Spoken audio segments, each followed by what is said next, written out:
Artemis Victor versus Andy Taylor.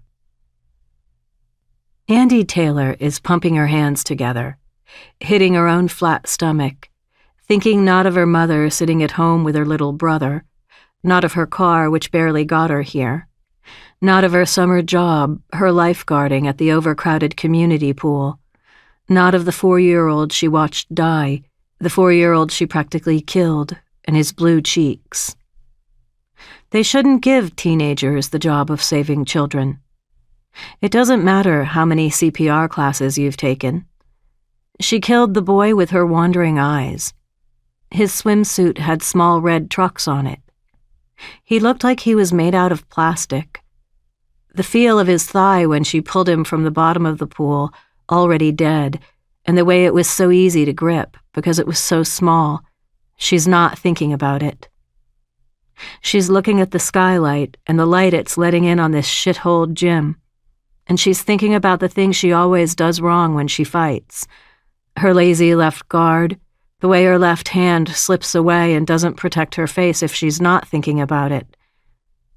She is also thinking about the way Artemis Victor will get her.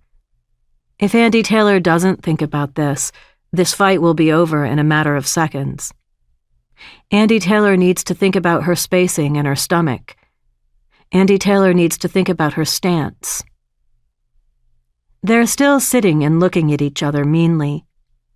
They know each other but have never fought before.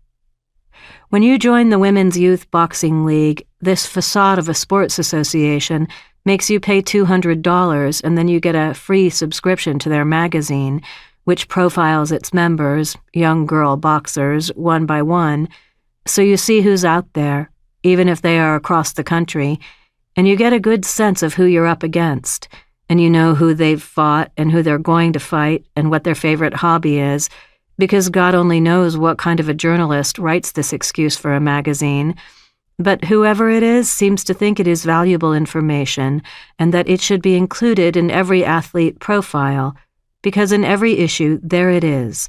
Name, hometown, favorite color, hobby, wins and losses, photo of the girl in gloves.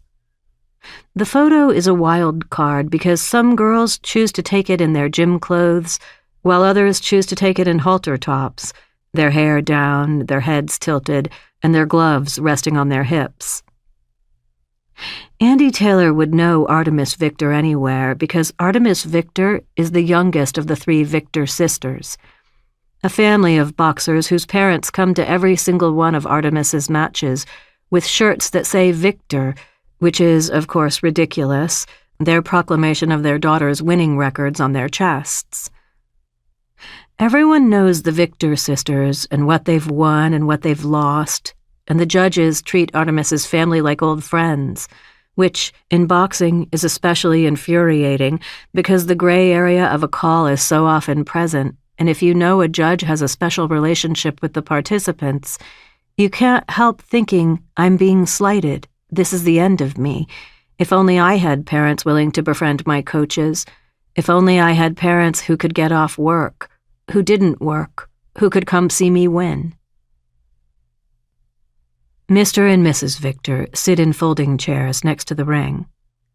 There are barely over 24 other onlookers, judges, other girl fighters, a journalist from the local paper, a journalist from the Women's Youth Boxing Association magazine, parents, a grandmother, coaches, and Bob, the owner of this gym.